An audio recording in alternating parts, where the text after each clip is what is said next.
Muy buenas tardes a todos, muchas gracias por estar aquí, aunque entiendo que con la promesa de la inmortalidad es difícil resistirse a venir. Soy Marta García Ayer, algunos a lo mejor me conocéis, soy periodista en El Independiente y en Onda Cero, pero lo que me trae aquí es un libro que he escrito precisamente sobre las promesas que nos trae la tecnología para el futuro. Y se llama El fin del mundo tal y como lo conocemos porque la manera de viajar al futuro que yo creo tiene un periodista, que al fin y al cabo me gano la vida contando historias con palabras reflejando la realidad, y el futuro todavía no existe. ¿Cómo hablar del futuro cuando no sucede? Todavía no hay palabras que lo nombren, contando las cosas que están a punto de desaparecer. Por eso hemos estado estos días escuchando charlas magníficas sobre cómo la inteligencia artificial va a suponer el fin del trabajo tal y como lo conocemos. También hemos sabido hablar esta mañana del fin de la privacidad. Se acaba la manera que tenemos de entender la información que nos pertenece cuando compartimos tantas cosas. Es el fin de los vehículos conducidos por personas y realmente los vehículos autónomos se hacen realidad. Podemos viajar al futuro imaginando cuánto hay de lo que nos rodea que está a punto de desaparecer. Y entre lo que está a punto de desaparecer, o al menos por primera vez en la historia, la ciencia afirma que es posible avanzar en ese camino, es el envejecimiento. ¿Qué pasaría si el envejecimiento también fuera algo que se puede revertir? Es algo, alargar la juventud, perpetuar la vida, la supervivencia, es algo que ya hace 500.000 de años Miguelón, que está aquí en el Museo de la Evolución, aquí al lado, ya intentaba. Lo que pasa es que los humanos de entonces, los homínidos de entonces, buscaban la supervivencia escondiéndose en las cuevas, y ahora tenemos aquí dos científicos extraordinarios que desde bastante distancia, con diferentes puntos de vista, ya lo veréis, creo que eso lo va a hacer aún más interesante el debate posterior, nos van a contar cómo está la ciencia avanzando en esa búsqueda de alargar la juventud, de, quién sabe, ponerle fin al envejecimiento. Y tenemos a María Blasco, que seguro la conocéis, es bióloga molecular, es investigadora y directora del CENIO, uno de los centros de referencia, me atrevería a decir, a nivel mundial en este campo. Es un placer, María, tenerte, muchísimas gracias.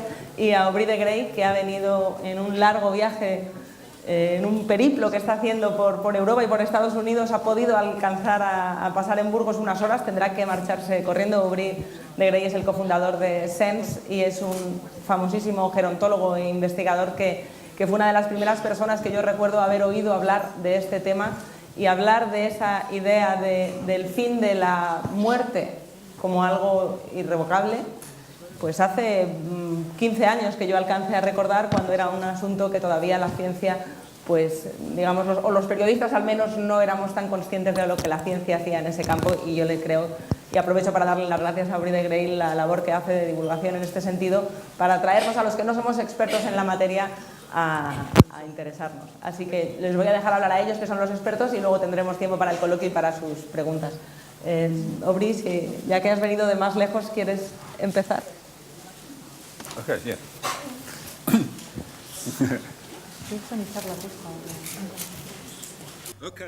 Bueno, pues aquí, estas son las diapositivas de María, no las mías. No, puedes poner las tuyas. Si quieres te echo una mano. Dos científicos hablando, colaborando. Might probably somewhere. He's coming. Okay. Sorry. No, that's it.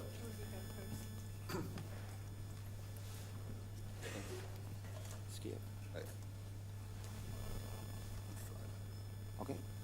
Okay. We'll be okay. Okay, good evening, everybody. Buenas tardes, buenas noches a todo el mundo. En primer lugar quiero excusarme por no hablar ninguna palabra de español. La verdad es que me entristece ser incapaz de pasar más tiempo en Burgos, sobre todo, puesto que para mí es un gran privilegio estar aquí y espero que tenga otra oportunidad en el futuro.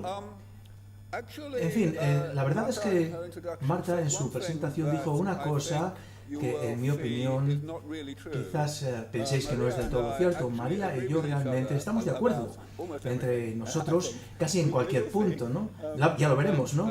Pero en cualquier caso, sí que voy a intentar contaros hoy un poquito en torno a la manera en la que yo veo el problema del envejecimiento y la forma en la que, en mi opinión, tenemos una buena oportunidad ahora de, digamos, someterlo a control médico. Voy a intentar hacerlo en términos no técnicos, pero sí que os contaré un poquito sobre algunos avances científicos que se han producido y cómo va esto. Y bueno, pues a ello vamos. Voy a empezar planteando una pregunta. Seguro que todos conocéis que si regresamos en el tiempo 200 años, más de un tercio de los niños recién nacidos o de los niños pequeños morían antes de cumplir un año. Incluso en los países más ricos del mundo, y naturalmente también había una alta tasa de mortalidad en el curso de la vida. Por eso la vida era mucho más corta entonces, mucho menos, la mitad de lo que es hoy, menos incluso que eso. Y eso ya lo hemos conseguido controlar completamente. Ya no hay mortalidad en los primeros meses de vida en el mundo avanzado. Y lo hicimos con medidas muy sencillas, dándonos cuenta de que la higiene, por ejemplo, no es mala idea. Y eso salvó muchísimas vidas, es admirable. Y una medicina muy simple como las vacunas, por ejemplo, también en el África subsahariana siguen salvando muchas vidas en la actualidad. Y hay algunas enfermedades infecciosas, sin embargo, que siguen siendo difíciles de tratar. Pero realmente el mundo es muy distinto desde entonces. Preguntémonos entonces por qué la salud, los problemas de salud de la gente mayor son mucho más difíciles de tratar. ¿Por qué no hemos tenido éxito de la misma manera? Pues bien, yo no creo que la respuesta a esa pregunta sea muy difícil. Yo creo que la razón fundamental por la que no hemos conseguido hacerlo es que no hemos pensado con cuidado y de manera detenida en torno al enfoque que puede funcionar. Fijaros, podemos definir el envejecimiento de una manera muy sencilla. Podemos decir que es un proceso que, digamos, transcurre entre el estar vivo y estar muerto, pero se combinan en realidad dos procesos. En primer lugar, hay un proceso que se da a lo largo de la vida, que incluso comienza antes de que nazcamos, cuando el proceso normal consiste en mantenernos vivos de un día al otro. Eso es el metabolismo. Son procesos que a su vez generan daño. Daño que es toda una gran hueste, digamos, de cambios en las estructuras moleculares celulares del cuerpo humano. Y esos cambios se van acumulando de manera progresiva y gradual en el curso de la vida. Pues bien, el cuerpo está construido de forma que tolera buena parte de esos cambios y de ese daño, bastante, pero no una cantidad infinita. Lo que quiere decir a su vez que en la vida, en los últimos años de la vida, en un momento u otro, el daño ya empieza a hacer que nuestro cuerpo trabaje y funcione peor. Y por eso se plantean esos problemas, esas patologías de la vejez. Y por eso utilizamos la palabra daño para definir esos cambios. Es decir, tenemos dos procesos. Uno a lo largo de toda la vida, que va generando gradualmente daño, y otro en la fase posterior de la vida, que genera un daño específico, que es el que nos pone enfermos. Y digo que llevamos intentando resolver este problema de la forma incorrecta durante bastante tiempo. Fijaros, hay dos maneras en las que hemos intentado resolver este problema en el pasado. La primera, yo la llamo la manera geriátrica. Bastante parecida, por cierto, a la manera en la que abordamos las infecciones. Vemos que la gente se pone mala, se pone enferma, e intentamos eliminar esa enfermedad, retirarla del cuerpo, por así decirlo, justamente como lo hacíamos con las infecciones, o como lo hacemos con las infecciones. No ha funcionado muy bien, en el caso del envejecimiento. Pero fijaros en esta imagen. Vemos inmediatamente por qué no funciona y por qué nunca funcionará. Porque el enfoque geriátrico, que aborda las patologías directamente, las patologías de la vejez, va a las consecuencias de algo que es acumulativo, que es el daño. De manera que cualquier cosa que se aborde desde el punto de vista geriátrico cada vez va a tener menos efectividad a medida que la persona envejece y va acumulando más daño. Es que es muy evidente. Y en mi opinión, el único motivo por el que hemos sido tan persistentes en la comisión de este error es porque muchas veces no hemos pensado con suficiente cuidado en lo que consiste el envejecimiento. No hemos comprendido en realidad en ello desde un punto de vista tecnológico o ingenieril incluso. Y por eso tenemos este otro enfoque que es el enfoque gerontológico. La gerontología es un ámbito de la biología que ya tiene una historia de más de un siglo, ¿no?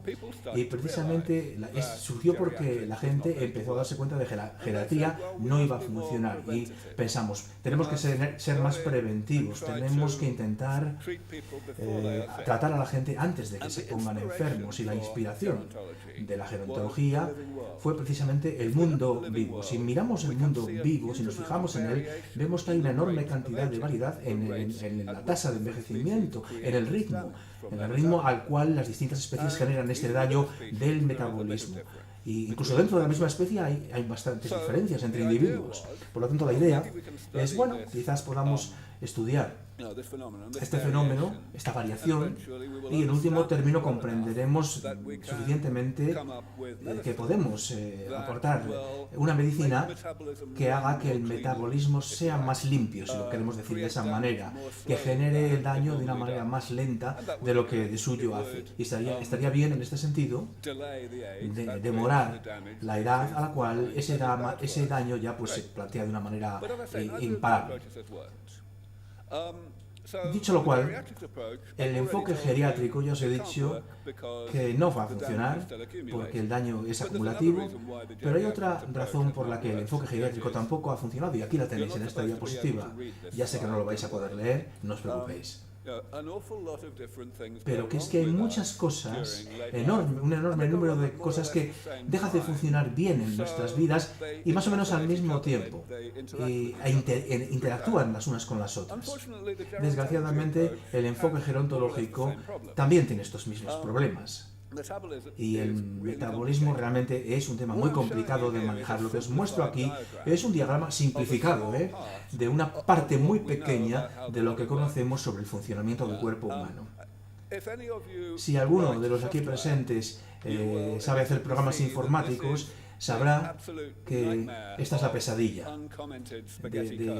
del código espagueti, ¿no? Es decir, no hay forma en la que vamos a ser capaces de limpiar esta red para que no haga, digamos, aquellos, o no tenga esos efectos que son indeseables, es decir, el daño, sin que al mismo tiempo tengamos consecuencias no deseables que nos impidan hacer las cosas que queremos hacer para seguir vivos. Es decir, esto no funciona.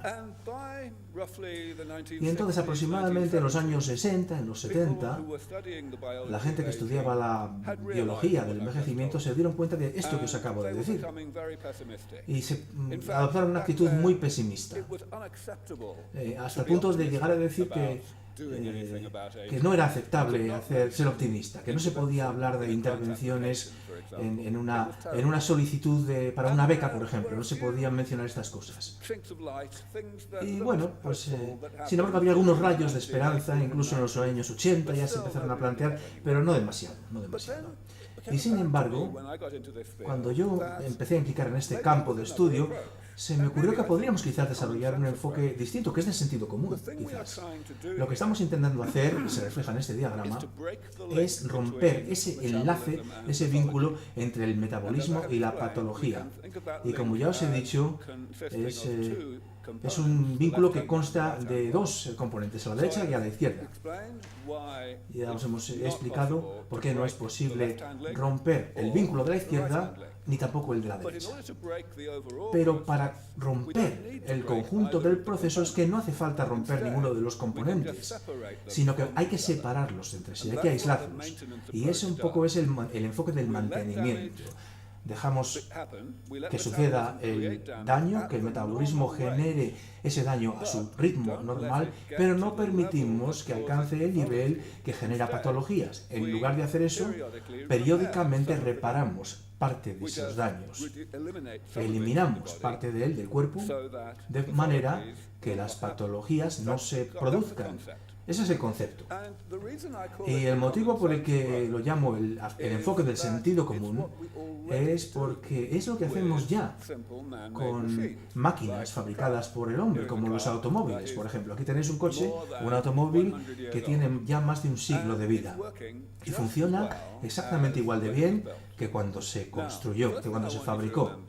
Quiero que recordéis antes que nada que no fue diseñado para durar 100 años este coche. Seguramente se diseñó para durar, pues qué sé yo, una década, como mucho. Pero claro, si tú diseñas un coche para que dure un siglo, sería como diseñar una especie que pudiera vivir más que los seres humanos. No es eso lo que intentamos hacer con los coches, ¿verdad? El enfoque geriátrico, de la misma manera, consistiría en esperar hasta que se te caiga la puerta del coche, por ejemplo, y luego la vuelves a colocar hasta que se vuelva a caer otra vez. No se hace así. El enfoque del mantenimiento es que de vez en cuando, bueno, pues hay algo de óxido acumulado en el automóvil, no lo suficiente para que la puerta se caiga, pero lo limpias antes de que la puerta se caiga y la puerta no se cae y funciona. Pues bien, quizás penséis que conceptualmente, en teoría, parece sentido común esto que estoy diciendo, pero en la práctica, ¿será posible? Quizás os estéis preguntando eso, ¿no? Ya os he dicho lo complicado que es el metabolismo y lo complicado que también es la patología o la enfermedad. Así que es natural que penséis que quizás ese daño que está entre ambas cosas es increíblemente complicado y por lo tanto repararlo, ese enfoque de mantenimiento, puede en términos prácticos resultar imposible, pero no es así. Aquí hay un resumen de lo que os he dicho hasta ahora. Antes que nada, tenemos que recordar que el cuerpo humano es una máquina. Una máquina realmente complicada, pero sigue siendo una máquina. Lo que quiere decir que el envejecimiento del cuerpo humano no es algo que sea específico de la biología, no es algo como la conciencia, por ejemplo, que no tienen las máquinas. Es realmente lo mismo que tienen las máquinas, lo cual está bien. Pero luego tenemos un problema, y es la complejidad del daño. Sucede que no es tan complejo. Hace 15, 16 años yo empecé a hablar de este tema y a explicar mi punto de vista sobre lo que realmente es este daño metabólico. Y lo importante sobre este daño es que a pesar de que hay muchos tipos de daños, igual que hay muchos tipos de patologías también, a diferencia de la patología, el daño sí que se puede clasificar.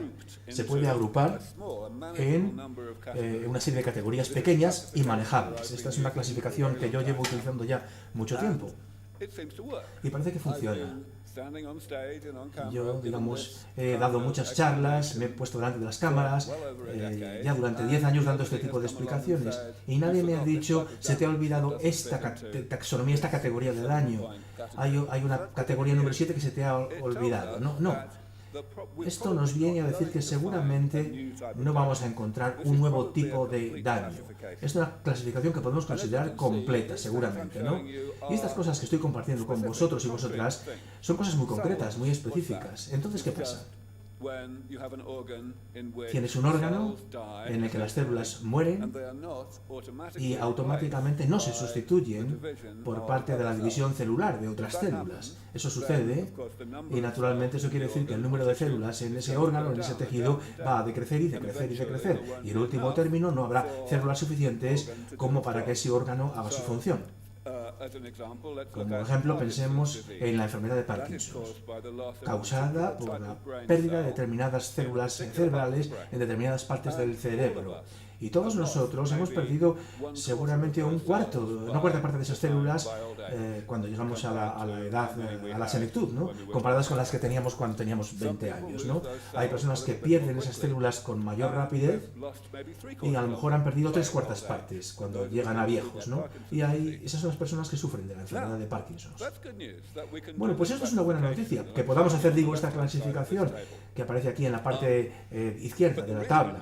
Pero claro, mejor noticia todavía es la otra parte de la tabla, es decir, el hecho de que tenemos una idea bastante sólida de cómo efectuar esta reparación de estos tipos de daños. En algunos casos ya podemos hacerlo bastante bien. Hablemos, por ejemplo, de la pérdida celular, una vez más, cómo arreglarlo. Pues por medio de las células madre. Se preparan, se cultivan células en el laboratorio en una fase correcta para inyectarlas posteriormente en el cuerpo humano, porque ellas ya van a saber lo que tienen que hacer: dividirse, transformarse en sus piezas, digamos, de recambio para aquellas células que el cuerpo ya no está reparando. Volvemos a hablar del Parkinson de nuevo. Se está haciendo esto ya. Hace 35 o 40 años se intentó ya esto, y a partir de entonces, al principio no funcionaba, solamente funcionaba de manera esporádica, porque en aquella época no sabíamos nada en realidad sobre cómo tomar el primer paso para asegurarnos de que estábamos inyectando las células madre adecuadas. Pero ahora tenemos una enorme cantidad de conocimiento sobre esta cuestión, y hay mucho optimismo en el sentido de que esto puede funcionar y en el tema del Parkinson. Porque claro, cuando no funcionaba, de vez en cuando, hace 20 años, en los casos en los que funcionaba, sigue funcionando. Sin otro tratamiento, 20 años después, esos pacientes ya no tienen esos síntomas, aunque tenían síntomas en aquella época. Me parece a mí que esta es una cura muy real que ya tenemos a las puertas. Hay como media docena de ensayos clínicos en todo el mundo que precisamente se ocupan de esta cuestión. Bueno, yo soy el director científico de una fundación que se dedica a la investigación biomédica en estos temas. Y el motivo por el que lo hago, por el que me dedico a esto, es porque los otros tipos de daño no habían experimentado tanto avance en la implementación de este enfoque de mantenimiento. En la mayor parte de los casos se había hecho una parte de trabajo científico, pero por parte de personas que no eran especializados en envejecimiento, y al revés, los que estudiaban especialistas en envejecimiento no conocían estas terapias. Por eso no funcionaba en otros campos. Hay muchas cosas que estaban totalmente paradas. Las cosas están mejorando, sin embargo, vamos avanzando, y ya se ha hecho bastante trabajo interesante en este ámbito de investigación. La introducción de estas ideas, por lo demás, en la biología del envejecimiento, pues también ha requerido su tiempo, pero viene funcionando. Por eso publiqué yo este paper ya en el año 2002, y 11 años después, algo muy parecido ya se publicó también. Uno de los autores está aquí a mi derecha, y veis que el esquema de los colores es un poquito distinto.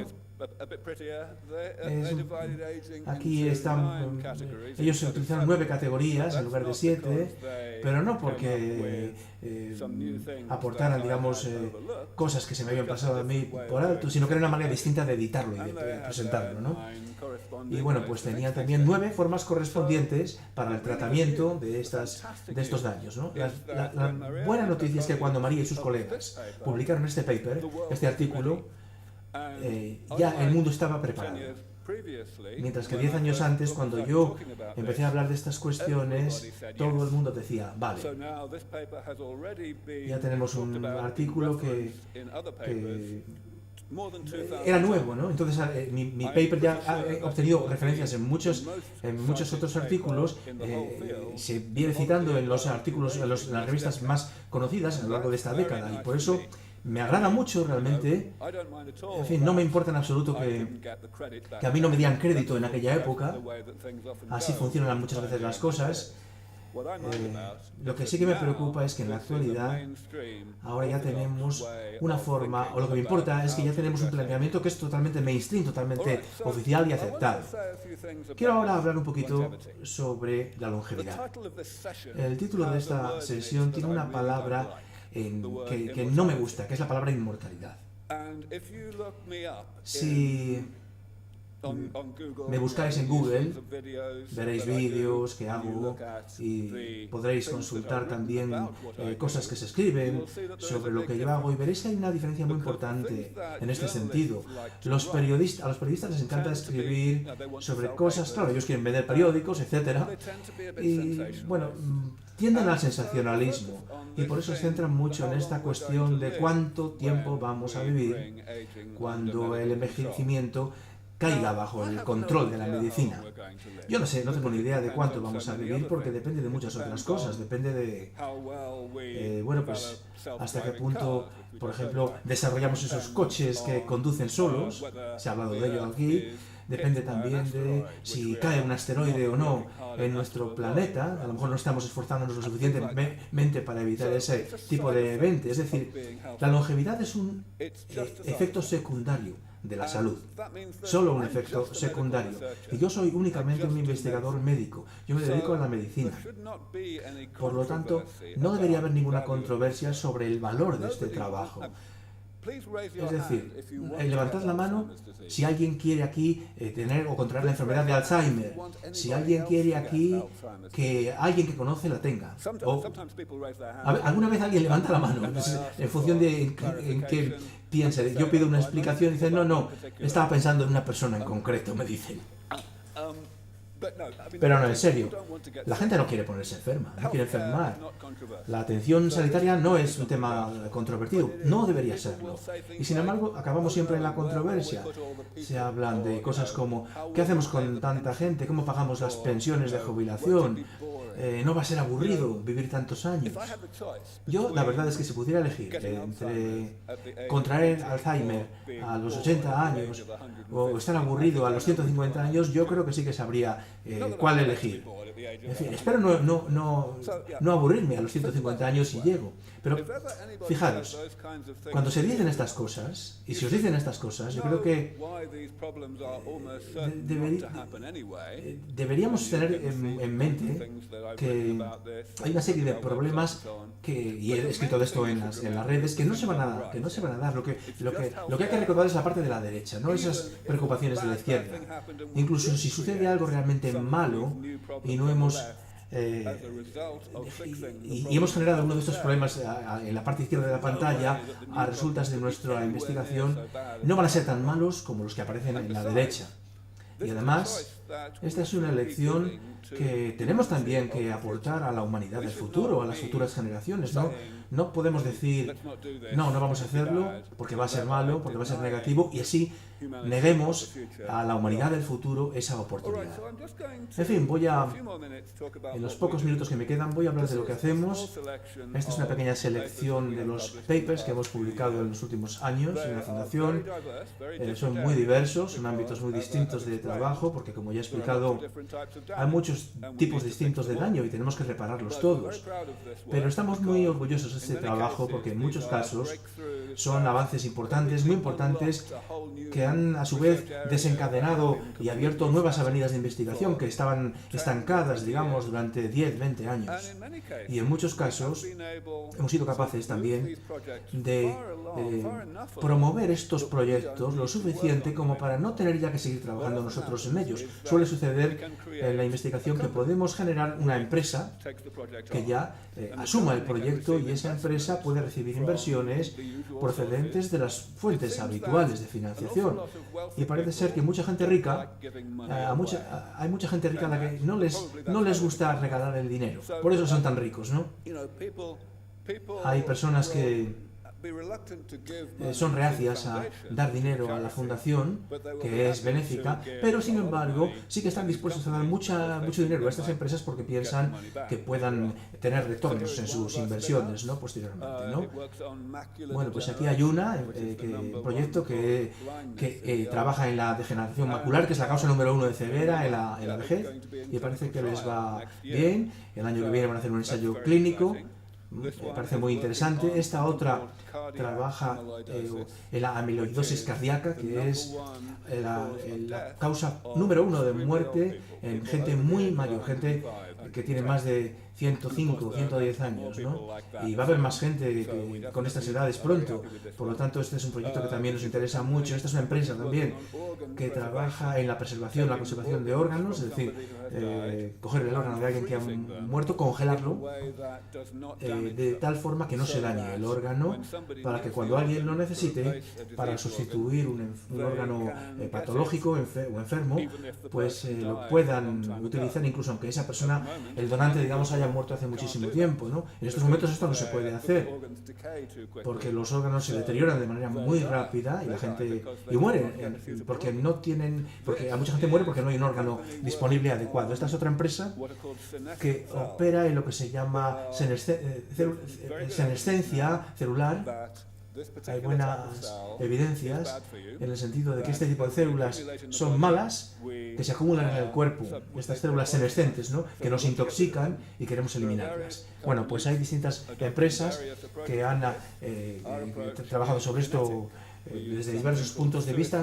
Nuestro enfoque es genético, es una terapia de suicidio celular, pero bueno, hay más empresas, hay más ejemplos, y esto es un subconjunto pequeño de otras empresas que también se han fundado en los últimos años a resultas de nuestro trabajo y que hacen trabajos parecidos, reparación de distintos tipos de daño en el cuerpo humano.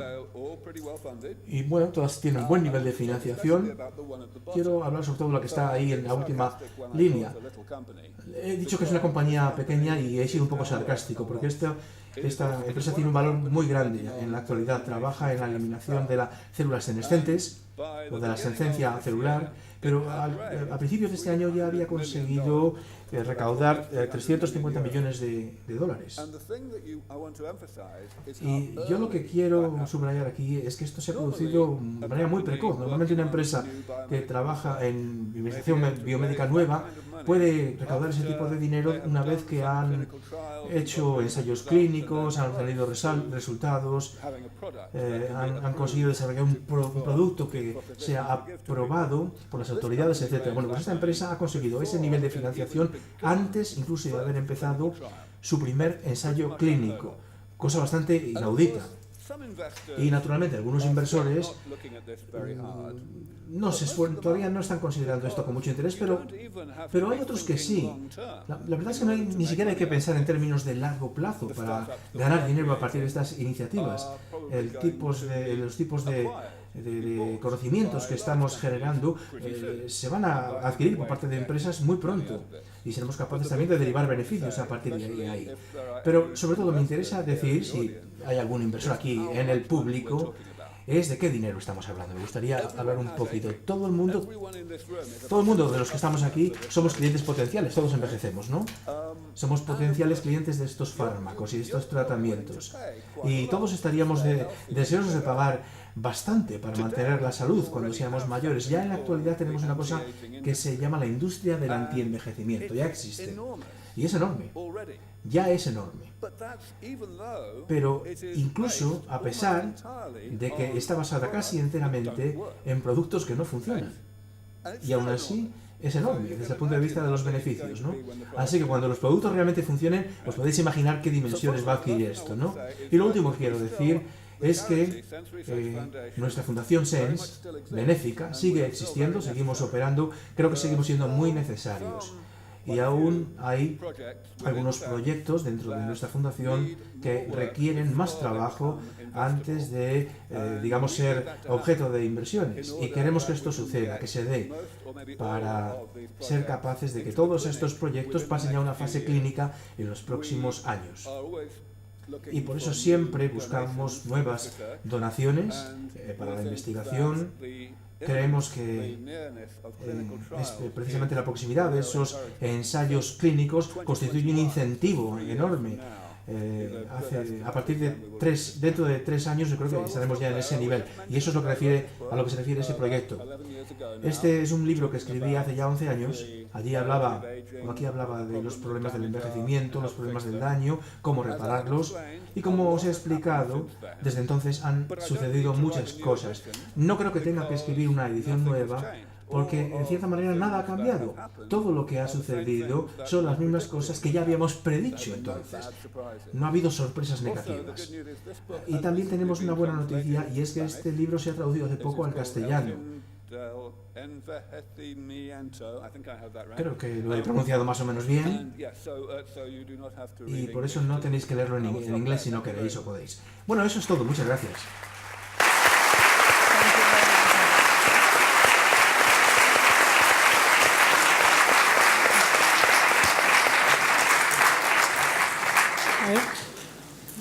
tardes. Tengo que poner la... Sí. No sé cómo... Espera, a ver. Te quito la suya.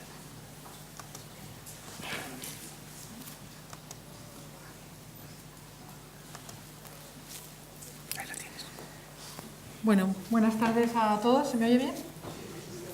En mi caso, me he dedicado a... Sorry, Aubrey, because I will be speaking in Spanish. It's okay. I think you have a translator. So, en mi vida me he dedicado, mi vida científica, a intentar entender el origen de las enfermedades, porque creo que es la única manera realmente de poder tratar enfermedades cuando aparecen de manera eficiente, ¿no? Y una gran lección, lo ha mencionado Aubrey, pero creo que una gran lección es lo que hemos aprendido de las enfermedades infecciosas. Y hemos aprendido que solo si conocemos el germen, solo si conocemos el origen, el virus o la bacteria que lo produce, seremos capaces de tratarlas eficientemente. Y esto ha sido uno de los grandes éxitos de la humanidad, que ha resultado que la esperanza de vida, por ejemplo, de la población española al nacimiento se haya más que duplicado. A principios de siglo en España la esperanza de vida era de poco más de 30 y pico años, y esto se ha duplicado en un siglo, poco menos de un siglo, gracias a controlar principalmente todas estas enfermedades infecciosas. Pero ahora el tipo de enfermedades que nos preocupan, lo ha mencionado Aubrey, son otras, no son enfermedades infecciosas, sino son enfermedades como el cáncer, y aquí pueden ver, por ejemplo, que el cáncer es una enfermedad asociada al envejecimiento, porque aunque hay algunos tumores pediátricos, realmente esto es en la población británica, en España sería parecido, es a partir de los 40-50 años cuando empieza a aumentar mucho la incidencia del cáncer. Es decir, el cáncer es una enfermedad asociada al proceso de envejecimiento.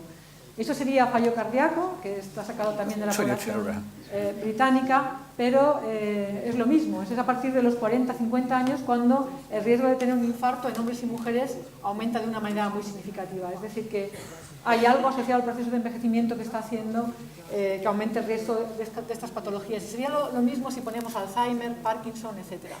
En este caso, por lo tanto, de todas estas enfermedades, no es un virus, una bacteria lo que las causa, sino que pensamos que es este proceso del envejecimiento. Pensamos que tienen un origen común y ese origen común es el proceso de envejecimiento. Por lo tanto, la única manera realmente de algún día ser capaces de prevenir o de curar estas enfermedades será entender el proceso de envejecimiento a nivel molecular. Esto es un problema científico muy interesante, pero también es un problema socioeconómico importante.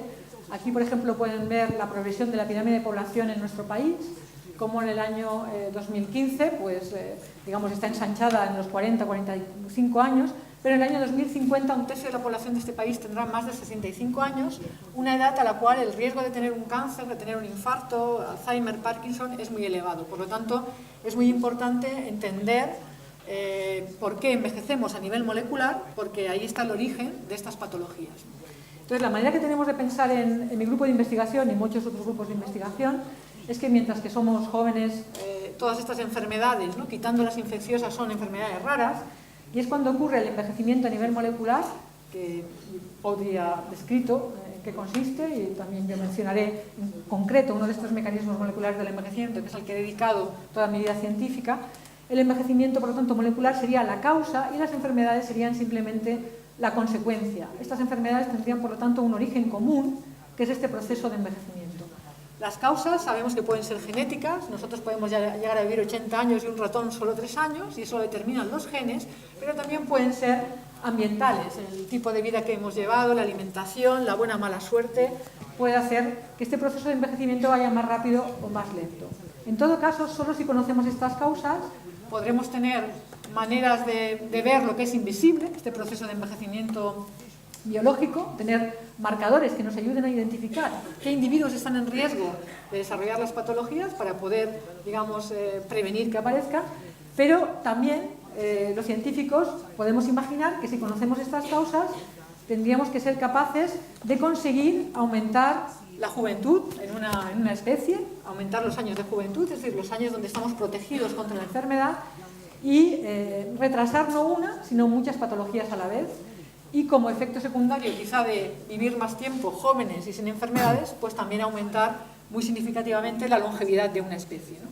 Y yo les voy a demostrar que esto es posible, que ya lo hemos hecho en el laboratorio, en mi grupo y otros grupos, que modulando una de estas causas moleculares se puede modular el envejecimiento de un organismo, como puede ser un ratón, se pueden retrasar todas las patologías y se puede, como efecto secundario positivo de esto, pues también aumentar la longevidad. El envejecimiento es algo que ocurre constantemente en el organismo y por lo tanto las enfermedades no aparecen el día que vamos al médico y el médico nos dice usted tiene tal problema, ¿no? Las enfermedades están ocurriendo en nuestro organismo durante décadas, ¿no? Y aquí pongo un ejemplo del Centro Nacional de Investigaciones Cardiovasculares, que está al lado del Centro Nacional de Investigaciones Oncológicas, donde los investigadores se plantearon mirar la presencia de bloqueo en las arterias que puede causar un infarto en personas completamente sanas. Y esto era un grupo de hombres y mujeres a partir de los 40 años, la edad en la cual ya empieza a aumentar el riesgo de tener cualquiera de estas patologías que hemos mencionado antes, y pueden ver que en personas sanas, mujeres y hombres de 40 a 44 años, ya había presencia de arterias medio bloqueadas en el organismo que pueden dar lugar a un infarto. Por lo tanto, la enfermedad no ocurre cuando vamos al médico porque hemos tenido el infarto, sino que ya había un problema en nuestro organismo mucho antes.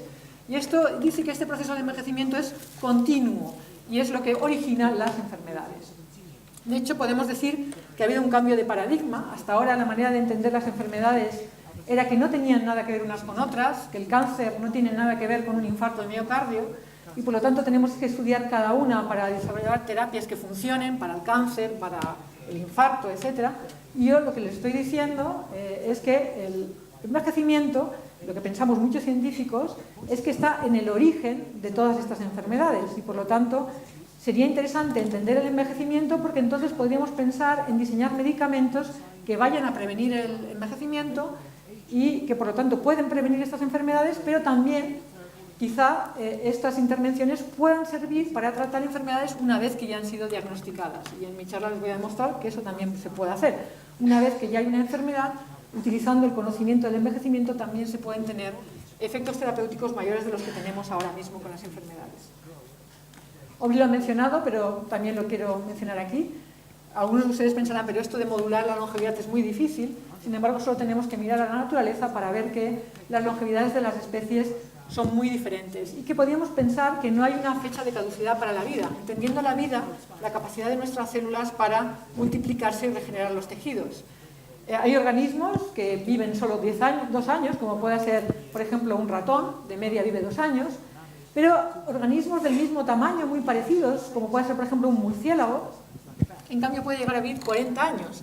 Y eso seguramente es porque el murciélago, al volar, no tiene predadores y, por lo tanto, la naturaleza se ha permitido invertir en unos mejores mecanismos para prevenir el envejecimiento en el murciélago, ya que puede sobrevivir más tiempo en la naturaleza, ¿no? Esto nos quiere decir que el envejecimiento, incluso en especies muy parecidas, del mismo tamaño, etcétera, puede ser muy diferente, ¿no? Y determinar longevidades muy diferentes. Nosotros estamos aquí, los humanos, una esperanza de vida media de unos 85 años en España, pero no somos los mamíferos más longevos. Una ballena puede llegar a vivir más de 200 años, ¿no? Imagínense esto, o sea, ser una ballena, mamífero, 200 años navegando por los mares, no hay hospitales de donde uno pueda acudir si se encuentra mal. Esto quiere decir que se puede mantener un organismo sano, en buenas condiciones de salud, durante 200 años, ¿no? Los humanos no somos los que mejores mecanismos contra el envejecimiento tenemos. Las tortugas hasta 250, algunas plantas pues miles de años. Se encontró hace poco un tiburón en Groenlandia que tenía 420 años, ¿de acuerdo? La edad madurez la alcanzan a los 150 años. Este tiburón nació el año que murió más o menos Felipe II, para que se hagan una idea de que esto de la vida realmente no tiene un límite como el de nuestra propia vida, o sea que la naturaleza realmente es muy variada, ¿no? Las Cortes de Cádiz tienen 215 años, el tiburón este tenía bastantes más años que las Cortes de Cádiz. Con esto espero que convencerles de que la vida es algo muy flexible y que podemos entenderlo para intentar entender el origen de las enfermedades. Y bueno, yo tuve la suerte de participar en esta revisión, que bueno, ha sido muy influyente, donde revisamos la investigación que se ha hecho en muchos laboratorios de todo el mundo, entendiendo el envejecimiento. Y yo voy a hablar de una en concreto, que es lo que ha sido mi trabajo durante más de 20 años, que es la erosión de unas estructuras que protegen nuestros cromosomas, que se llaman telómeros, y que en esta revisión proponemos que es una de las causas primarias del envejecimiento, porque da lugar a otras causas del envejecimiento, que serían consecuencia, por ejemplo, de esta pérdida de estos telómeros, como pueden ser la inestabilidad del genoma, la incapacidad de las células madre para regenerarse, la senescencia celular, etc. Esto pensamos que sería, en parte, puede ser consecuencia de este acortamiento de los telómeros. Para explicarles qué son los telómeros, ustedes saben que estamos hechos de células. Cada célula tiene una copia de todo el material genético y este material genético está organizado en estas aspas que se llaman cromosomas. Justo al final del cromosoma hay unas estructuras que se llaman telómeros que son esenciales para proteger los telómeros. Si los telómeros se desgastan, esto es incompatible con la vida, ¿no? Entonces, hay una actividad enzimática que se llama telomerasa, que realmente la utiliza la vida para mantener las especies. Si no hubiera telomerasa, que es una pequeña máquina molecular que es capaz de regenerar los telómeros, pues no sería posible la vida, porque los telómeros se irían acortando y no sería posible mantener generaciones de una especie, por ejemplo. Y la telomerasa es la que hace esto, resetea los telómeros del nuevo individuo cuando se forma y va a ser lo que va a permitir que tenga una vida normal, ¿no? Esta longitud telómerica es una de las causas moleculares del envejecimiento. Cuando nacemos, esta máquina molecular se silencia, deja de funcionar y los telómeros empiezan a cortarse en todos nuestros órganos y tejidos y cuando llegan a una longitud crítica esto desencadena la enfermedad. Esta es una de las hipótesis de por qué envejecemos. Como digo, mi grupo se ha dedicado a demostrar pues, la importancia de esto en el envejecimiento.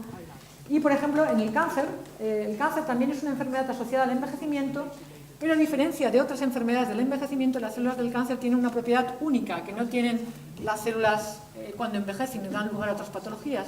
Es que las células del cáncer son inmortales, tienen la capacidad de dividirse de manera indefinida y esto lo hacen ¿cómo? Pues activando precisamente esta máquina molecular que se llama telomerasa. Es decir, que los telómeros realmente son esenciales para que una célula se pueda dividir de manera indefinida.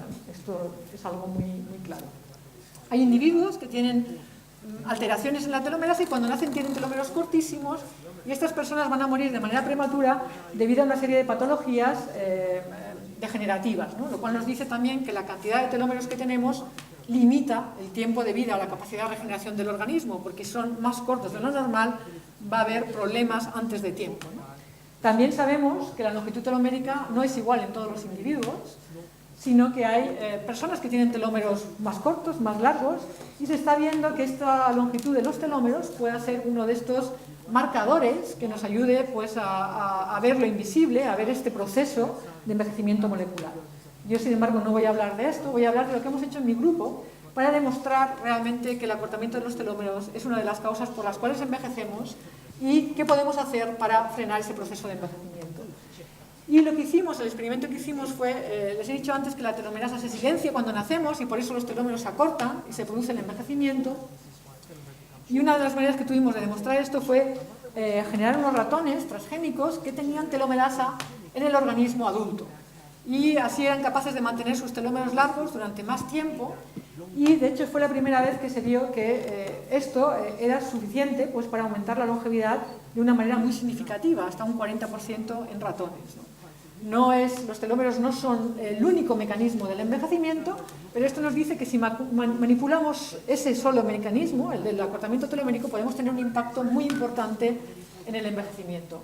Estos ratones vivían más porque estaban sanos durante más tiempo. Les voy a enseñar, por ejemplo, aquí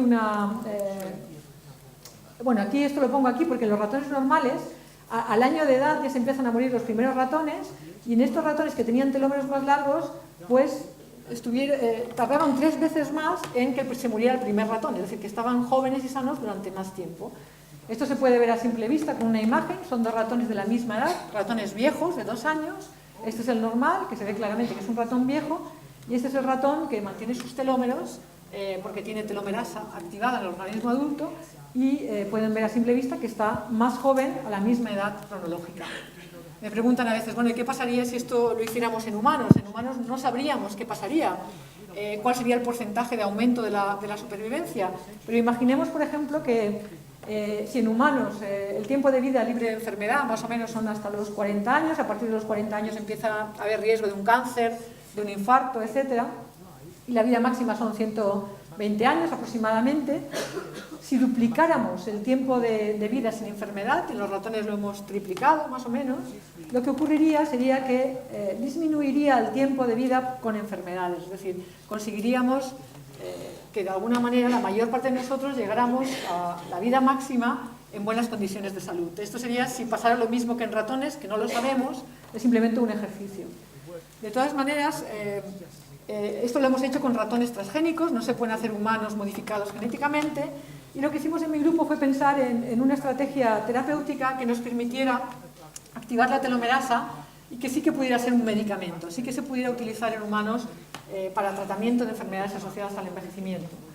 Y aquí lo que pensamos fue utilizar estrategia de terapia génica, que consiste en utilizar como taxis moleculares, que pueden ser virus, pero que pueden ser también nanopartículas, que lleven el gen que nosotros queremos de nuevo al organismo, a las células, y en este caso sería el gen de la telomerasa, porque si el envejecimiento está causado en parte porque no hay telomerasa en la vida adulta, si fuéramos capaces de volver a poner la telomerasa, tendríamos que ser capaces realmente de aumentar el tiempo de juventud en un ratón y retrasar todas las patologías, no solo una, sino todas las patologías, y quizá también ver que aumentaba la longevidad. Este sería el experimento, la prueba de fuego de que realmente los telómeros son importantes para el envejecimiento.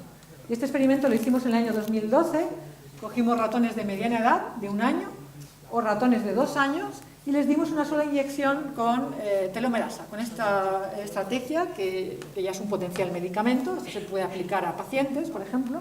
Se están haciendo muchos ensayos clínicos de terapia génica con otros genes, no con telomerasa, y vimos qué pasaba comparando el grupo de ratones que habían recibido nada o que habían recibido la telomerasa. Y vimos que los que recibían la telomerasa tenían telómeros más largos, tenían menos daño en su ADN, y veíamos que se retrasaban no una, sino todas las patologías del envejecimiento que mirábamos. Tenían menos diabetes, mejor piel y pelo, menos declive cognitivo, menos osteoporosis, mejor coordinación neuromuscular. El cáncer también estaba retrasado, porque el cáncer también es una enfermedad del envejecimiento, y no veíamos que les pasara nada malo, no tenía ninguna consecuencia mala, porque de hecho estos ratones vivían más tiempo. Como consecuencia de estar jóvenes durante más tiempo y de retrasar las enfermedades del envejecimiento, también terminaban viviendo durante más tiempo. Yo creo que esto es una demostración, quizá una de las primeras demostraciones, que modulando estos mecanismos que nos hacen envejecer, o sea, lenteciéndolos, podemos retrasar no una, sino todas las patologías del envejecimiento, y como consecuencia de ello, pues también veíamos que los ratones vivían más tiempo. Esta sería lo que les estoy diciendo, que una de estas causas moleculares es la presencia de telómeros cortos, porque si somos capaces esto de revertirlo, aunque no conseguimos hacer un ratón que viva eternamente, sí que conseguimos influir de una manera muy significativa en aumentar su tiempo de juventud, retrasar la aparición de muchas patologías. La pregunta del millón es, bueno, y de esta investigación de conocer los mecanismos del envejecimiento, ¿podríamos sacar nuevos medicamentos, nuevos fármacos que vayan no ya a hacernos vivir más años, ¿no?, a prevenir la enfermedad, sino a tratar enfermedades una vez que ya hayan aparecido? Que yo creo que seguramente será lo que primero ocurra. Es decir, lo que primero veremos que se aplique en humanos de conocer realmente cómo funciona el envejecimiento será intentar curar patologías del envejecimiento utilizando este conocimiento. No va a ser el primer objetivo, creo yo, hacer humanos que vivan indefinidamente, sino curar enfermedades que hoy son incurables. Y esto es lo que estamos haciendo en mi grupo ahora, es probar esta activación de telomerasa, esta potencial estrategia terapéutica para el tratamiento de enfermedades asociadas al envejecimiento. Ya hemos demostrado en modelos animales de ratón que tiene efectos terapéuticos en infarto de miocardio, esto lo demostramos en 2014, que tiene efectos terapéuticos en personas que tienen en síndromes asociados a telómeros cortísimos, por ejemplo anemia plástica, lo publicamos en el 2016, y más recientemente lo hemos demostrado también en el caso de fibrosis pulmonar, que también es una patología asociada a presencia de telómeros cortos y que les voy a presentar en un poquito más de detalle, ¿no? Por esto, quiero decir, esto ya lo hemos demostrado en modelos animales, no es futurible, no es ciencia ficción. Hacemos modelos animales que mueren debido a infarto de miocardio, les ponemos telomerasa y conseguimos aumentar la supervivencia. Hacemos modelos de ratón que mueren debido a anemia plástica asociada a telómeros cortos y conseguimos curarlos y que aumente mucho su supervivencia. Y más recientemente lo hemos hecho también con fibrosis pulmonar, y aquí me voy a detener un poquito más. Como ejemplo, yo creo paradigmático de enfermedades degenerativas asociadas al envejecimiento. La fibrosis pulmonar es cuando las células del pulmón mueren por acumulación de daños, como no se puede regenerar el pulmón, por si está envejecido, entonces esto hace que en vez de que se regenere el pulmón se produzca una cicatriz, que es lo que hace la fibrosis pulmonar. Estos pulmones no funcionan, que es una enfermedad mortal. El único tratamiento posible es un trasplante de pulmón, que no siempre se puede aplicar a los pacientes, pero básicamente hasta ahora no teníamos ni idea de cómo podemos curar este tipo de patologías, y lo mismo aplica para Alzheimer, para Parkinson, para todo tipo de enfermedades degenerativas. Esto es algo que es importante que se sepa por parte de la sociedad, que no hay tratamientos efectivos. Entonces aquí sabíamos que en los casos familiares, cuando había familias con muchos casos de fibrosis pulmonar, se vio si había algún gen alterado en estas familias, y se vio precisamente que era la telomerasa el gen alterado, es decir, que estas personas tenían telómeros muchos más cortos de lo normal, y por eso en esas familias había muchos casos de fibrosis pulmonar. Pero es que ahora en los casos esporádicos de fibrosis pulmonar, incluso si no hay mutaciones en telomerasa, también se ha visto que hay telómeros cortos. Y esto nos ha llevado a postular, a mi grupo y a otros grupos, que los telómeros cortos están en el origen de esta enfermedad, fibrosis pulmonar, pues igual que una bacteria está en el origen de una enfermedad infecciosa, o el virus del SIDA está en el origen del síndrome de inmunodeficiencia humana. Y por eso, cuando se trata a pacientes con fármacos, como los fármacos que se están dando ahora mismo, que van pues, a intentar paliar efectos secundarios de la enfermedad, como puede ser eliminar estas células fibróticas, pues no hay curaciones. No hay curaciones porque los telómeros cortos siguen estando ahí, los telómeros cortos impiden que las células se regeneren, y por eso pues no hay tratamientos que curen a un paciente de fibrosis pulmonar.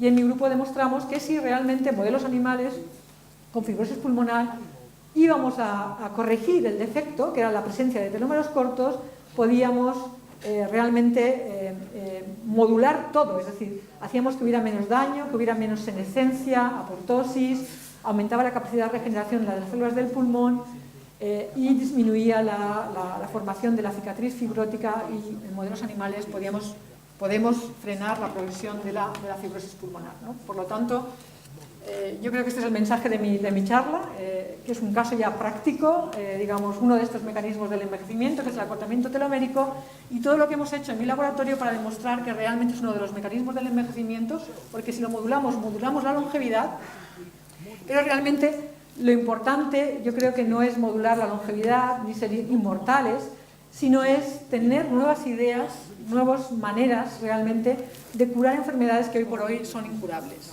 Y bueno, aquí termino con mi grupo de investigación, que son los que han hecho estos experimentos que les he mostrado hoy aquí. Muchas gracias.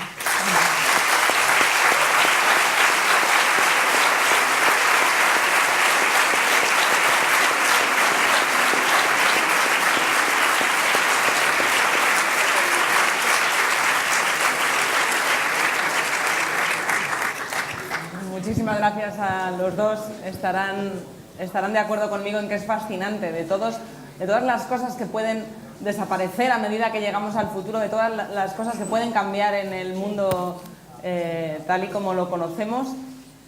Frenar el envejecimiento, revertir el envejecimiento, que es algo que ya se ha demostrado científicamente posible, como bien han explicado los dos, es la más fascinante de todas. Al fin y al cabo es la que habla de la vida. Y hay muchísimas preguntas que quiero hacerles a los dos. Vayan pensando también las suyas, que tendremos tiempo para el coloquio. Pero como los periodistas somos como somos, ¿verdad? Me vais a permitir que cambie al inglés en cuanto le haga la pregunta a los periodistas. Tenemos la mala costumbre de querer resumir en una frase 1 hora o 2 horas o libros, una vida entera de investigación de los grandes expertos. Y yo voy a intentarlo ahora otra vez. Entonces, si tuviéramos que buscar una cifra, un número, que nos cupiera en un tuit, en un titular, ¿de qué edad podría ser verosímil científicamente imaginar que al menos con lo que la ciencia nos dice hoy, por no entrar en la ciencia ficción que decía María, las promesas que nos puede hacer la ciencia que existe hoy, sería verosímil pensar que podemos llegar, como dice María en su libro, morir jóvenes a los 140 años en este siglo? ¿Is this possible? Do you think? Well, you want to start? Yes. I thought you were going to do this in English. Is it possible, or is it too conservative? You would go beyond that figure.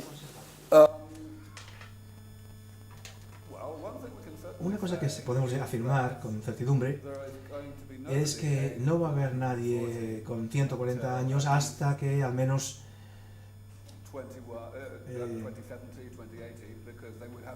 hasta el año, hasta que tengan 80 años, ¿no? Hasta ese momento. Pero creo que la pregunta correcta no es esa. La pregunta correcta es ¿cuándo va a empezar a tener sentido tener expectativas de vivir hasta esa edad o incluso después? Y yo creo que eso va a suceder ya en este siglo. No estoy absolutamente seguro, se dan sorpresas en la tecnología constantemente, pero me parece muy probable.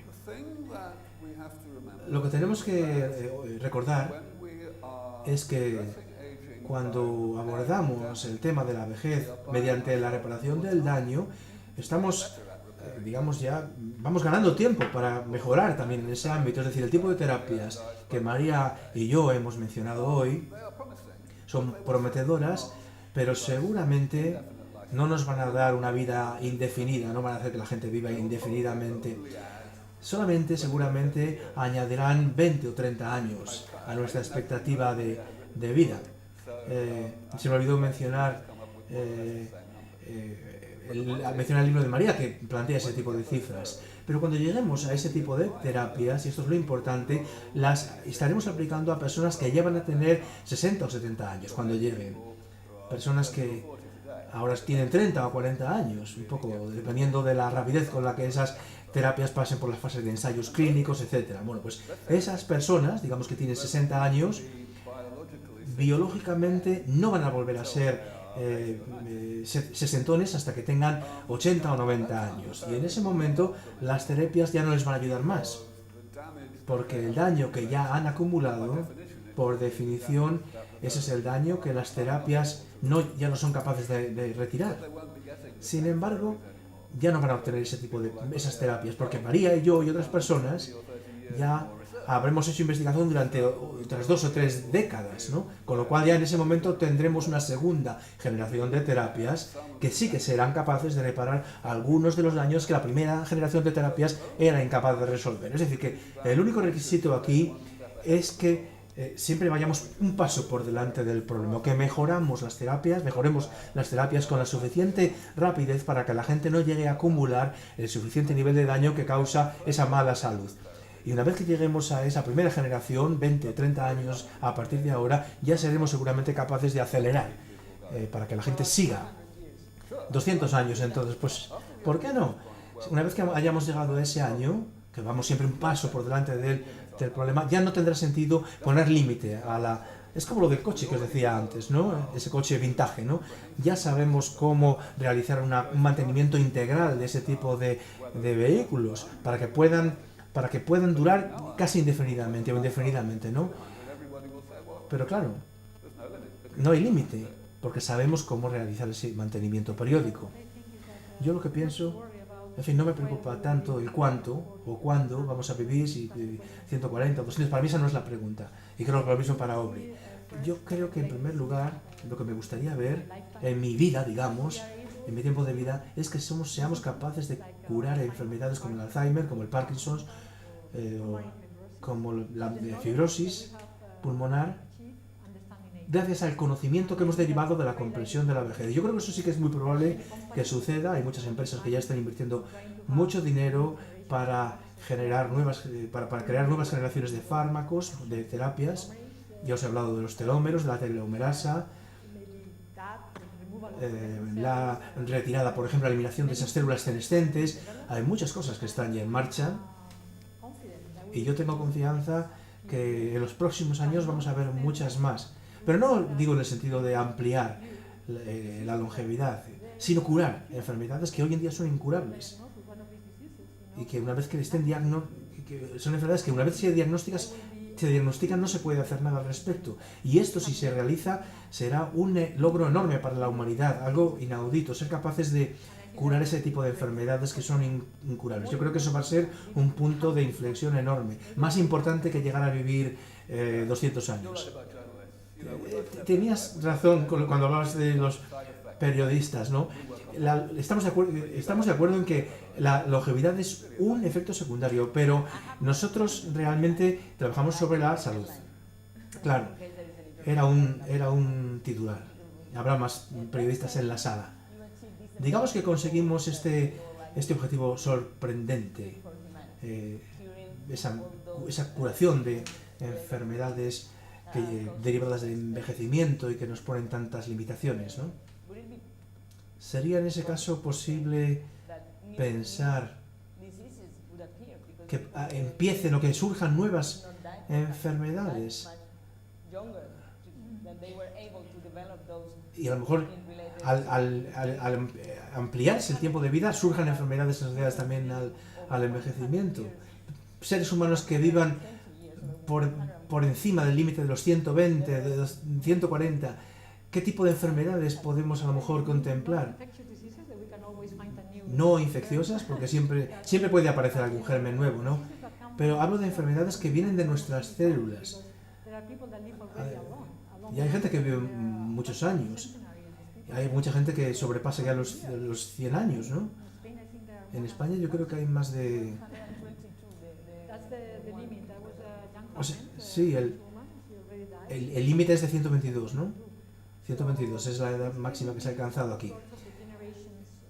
En fin, se van a poder regenerar todos nuestros tejidos. No sé si aparecerán también otros problemas nuevos de degeneración tisular, pero fundamentalmente nos enfrentaremos con enfermedades que tienen que ver con esa acumulación del daño y con esa incapacidad a veces de los tejidos de regenerarse. Eso es lo que tenemos que centrarnos. Tienes razón, y la buena noticia en este sentido es que incluso si vemos nuevos tipos de problemas que surgen, ¿no? Por ejemplo, a la edad de 130 años, es muy probable, a partir de lo que ya conocemos sobre la biología del envejecimiento, que estos problemas se van a parecer mucho a cosas que ya se han dado antes.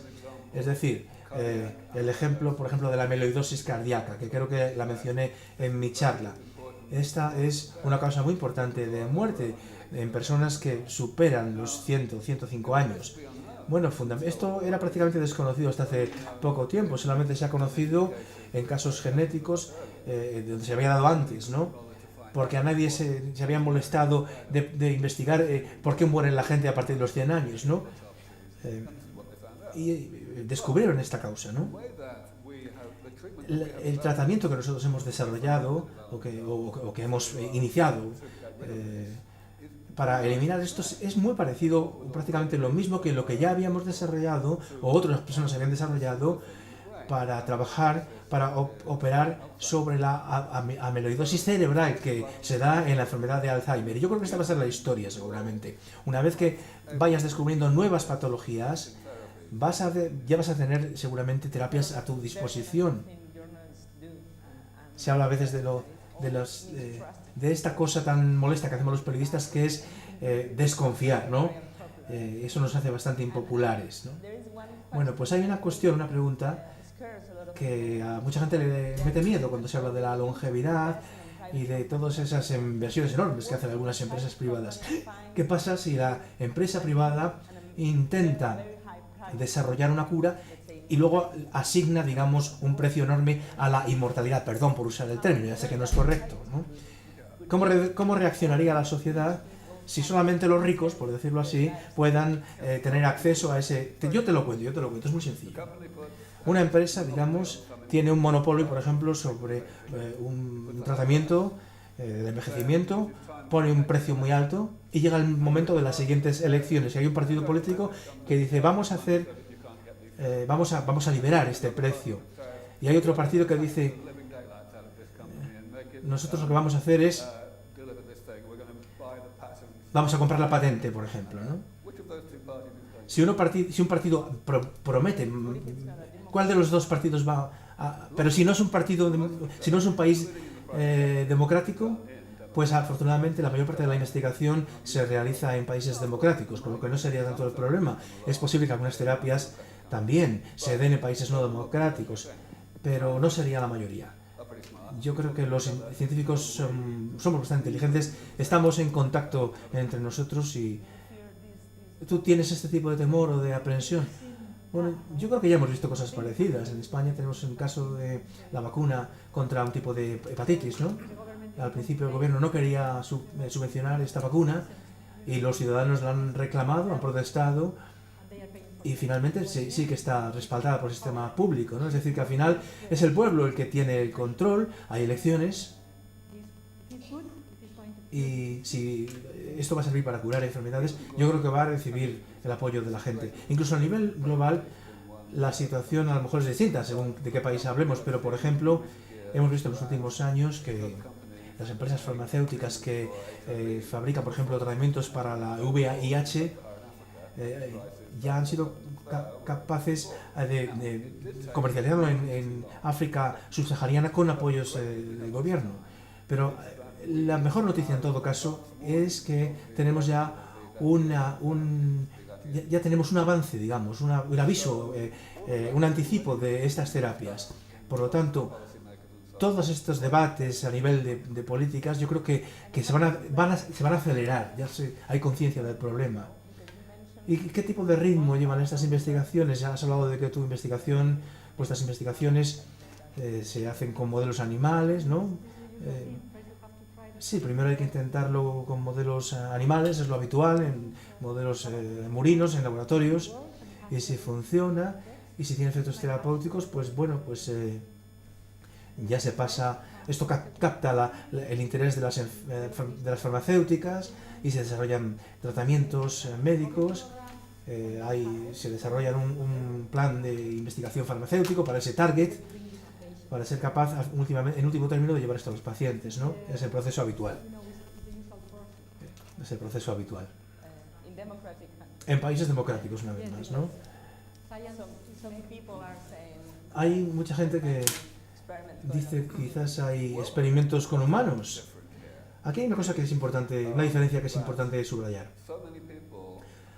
Hay muchas gentes que bueno, pues se interesan y quieren participar al ver este debate. Hay personas también muy mayores y muy ricas. Y pues ya tienen mucho interés en acceder a este tipo de soluciones muy rápidamente. Hay casos reales en los que hay personas que han ido, por ejemplo, se han ido a una isla caribeña y no han ido a un hospital a recibir terapia, sino que han ido al Parlamento y han pagado dinero directamente para que cambien la legislación para que se establezcan ese tipo de tratamientos para los ricos. Esto ya ha sucedido, ¿eh? Pues eso sí que es un buen titular. También hay mucha preocupación sobre lo que podría suceder si esas terapias génicas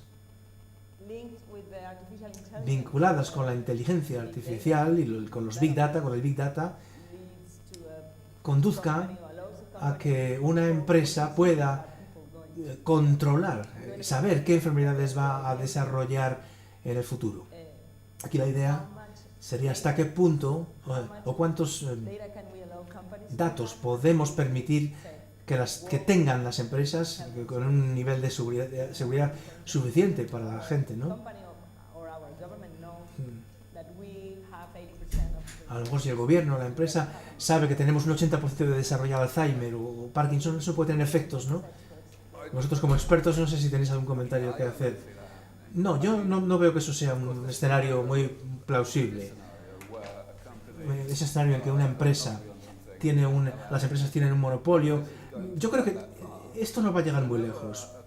Cuando una empresa, incluso esté en la primera fase de desarrollar o probar algo, los gobiernos se van a dar cuenta y van a participar en la conversación, en el debate. Cuando esa terapia ya esté lista para su utilización, yo creo que se habrá llegado a algún tipo de acuerdo en el sentido de que la empresa tenga un beneficio razonable y justo y también la población se beneficie. Con respecto a esta pregunta sobre los datos que nos hacías, datos relativos o información relativa a la salud, como lo pueden utilizar a veces las empresas, yo tampoco creo que se vaya a dar ese tipo de escenario. Creo que eso iría contra los derechos humanos, ¿no? Impedir, digamos, que por ejemplo tengas cobertura sanitaria porque tienes un riesgo muy alto de contraer determinada enfermedad. Yo lo veo justamente al revés. establecer el riesgo de las enfermedades, de desarrollar una enfermedad, se puede utilizar ese conocimiento para prevenir esas enfermedades, para desarrollar tratamientos antes de que sea demasiado tarde y demasiado complejo de cara a la curación. Eso ya se da un poco, si medimos el colesterol, ¿no? Y si el colesterol es muy alto, intervenimos. Eso no hace que seamos ciudadanos de segunda, ¿no? Sino que hay un momento en el que se puede prevenir pues introduciendo cambios en el estilo de vida, introduciendo medicamentos para prevenir, para impedir el desarrollo, por ejemplo, de un infarto. Es interesante, en tu charla hablaste de las causas medioambientales también, del envejecimiento junto con las genéticas. Yo creo que todos esperamos que ese tratamiento mágico, ¿no?, que nos permita mantener la salud durante mucho tiempo, ¿no? Y sabemos que hay muchas cosas que sabemos que nos ayudan a vivir más y no las hacemos. Hablemos del tabaquismo, por ejemplo, de la bebida. Sí, esa es una cuestión relevante. La cuestión de la dieta, por ejemplo, la cantidad incluso de alimento que ingerimos. Quizás los humanos no nos preocupamos tanto por el envejecimiento porque sabemos perfectamente que vamos a vivir menos si hacemos esas cosas. Sí, no te falta razón. La vejez no consiste en tener arrugas o canas. Es algo que a veces no es visible, que sucede en el interior de nuestro cuerpo, y hay mucho que podemos hacer cambiando nuestros hábitos de vida. Hay estudios con gemelos idénticos, ¿no? Idénticos genéticamente, y se ha visto que el 80% de la longevidad cambia o está en función de los hábitos, no tanto de los genes. Hay muchas cosas que podemos hacer para mantenernos más sanos y, en definitiva, también retrasar la emergencia de la enfermedad. Aunque no hay que olvidar que el riesgo de las enfermedades pues aumenta también paralelamente al envejecimiento. Yo creo que el tipo de terapias de las que hemos hablado hoy, yo creo que es posible que si funcionan, la población se va a esforzar más, porque, digamos, los beneficios van a verse mucho más claros. Hoy día hay que recordar que aunque estas cosas sabemos que hay determinados hábitos que son malos, también sabemos que comportarnos bien, por decirlo así, no nos da tanta ventaja adicional. Comparemos España con los Estados Unidos, por ejemplo. En Estados Unidos tienen un estilo de vida terrible, obesidad, una epidemia realmente de obesidad. No hay aceite de oliva en su dieta prácticamente. Y si te fijas en los rankings de longevidad por países, bueno, están en el número 45, yo creo. Aunque gastan mucho más en persona, en cuidados sanitarios, mucho más que cualquier otro país. Entonces, bueno, sin embargo, si te fijas en las cifras totales globales, vemos que la media entre la longevidad media en España y en los Estados Unidos es menos de 5 años. Es decir, que no nos tenemos que sorprender si la gente diga, bueno, si la gente dice, voy a pasarme toda la vida portándome bien, no ir al McDonald's por 5 años de vida. Bueno, a lo mejor no es un cálculo muy optimista. Claro, a lo mejor es una decisión más racional de lo que parece entonces, ¿no? Habría que dar un plazo de extensión mayor, claro. Cuanto mayores ventajas ofrezcas, más fundamento tiene tu argumentación. Una de las preocupaciones de la gente, y seguramente la gente te lo pregunta, incluidos los periodistas, es ¿y la sociedad? Si vivimos 200 años, ¿cómo nos vamos a organizar? ¿Qué otros efectos, no? Sí, una de las cosas más risibles con respecto a la gente, a las reacciones de la gente, es cuando te dicen, esto solo va a ser para los ricos, como decíais antes, ¿no? Y también te dicen, vamos a quedar demasiados, ¿no? La verdad es que en muy pocos milisegundos vemos que las dos cosas son contradictorias, ¿no? Sí, pero muchas cosas van a cambiar, no cabe duda, o cambiarían. Pero todos esos cambios van a ser fantásticos porque ya no va a haber gente enferma prácticamente. Pensemos en eso. Todos los ahorros en términos de costes, ¿no? Incluso los costes de la prevención son altos también, ¿no? y mantener vivos a los enfermos muchísimo más, ¿no? Y además los hijos de la gente mayor van a ser mucho más productivos porque no van a tener que cuidar de sus mayores, porque no están enfermos. Y la gente mayor en sí misma también van a estar operativos, van a poder contribuir riqueza a la sociedad. Es decir, yo creo que todo el mundo va a ser más próspero y esa prosperidad nos va a llevar a una educación mejor, formación a lo largo de la vida, capacidad de explorar todo lo que la vida nos puede ofrecer. ¿Tú también eres así de optimista? Bueno, yo creo que ya hemos visto algo de esto, ¿no? Si nos comparamos con los comienzos del siglo XX, comparamos la situación actual en términos de esperanza de vida, es más del doble, ¿no? Y nadie piensa que eso es algo malo. España, de hecho, es un país distinto como lo es el mundo, ¿no? Y la humanidad en general ha mejorado, podemos tratar más enfermedades, hay más educación, más cultura, más riqueza, se ha ido a la luna y más lejos aún, es decir, no cabe duda de que esto es bueno. That's great, and we will have some time for your... Perdonad, vamos a tener un tiempo para vuestras preguntas, así que si queréis podemos empezar ya con ellas. Si hay algún micrófono en la sala, seguro que es más sencillo. Aquí hay... Os pediría, por favor, brevedad en las preguntas para que tengamos más tiempo de escucharlos. Buenas tardes, gracias por venir a Burgos. A ver, dos cuestiones creo que importantes. Si se consigue la inmortalidad, ¿cuál es la edad aproximada óptima de conseguirla? Es decir, no es lo mismo ser inmortal a los 20 que a los 50, en primer lugar. Y en segundo lugar, si no somos capaces de repartir la riqueza, no de dinero, sino de comida, con África o con el tercer mundo, ¿cómo vamos a repartir esto con tanta gente, con 500.000 millones de habitantes? Gracias. 500.000 millones son muchos. Yeah, 500,000 million people. You said it's wrong. It's 5,000 million people. A ver, yo esto me lo planteo de la siguiente forma. Verdaderamente no necesitamos tener una edad biológica. Es la forma en la que nos mantenemos sanos, que es precisamente a través de la reparación del daño que se autoinflige el cuerpo. Y entonces esto quiere decir que todo depende de hasta qué punto y con qué intensidad vamos a hacer esto. Podemos tener 20 o 25 años biológicamente si hemos trabajado en esto intensamente, y si lo hacemos con menos frecuencia y con menos intensidad, pues bueno, a lo mejor somos 40 o 60 años de edad biológica. Y esa es una lección que tenemos que tomar. No hay motivo por el que tengamos que preocuparnos por la edad que preferimos. Ya tendremos tiempo de cambiar de opinión posteriormente.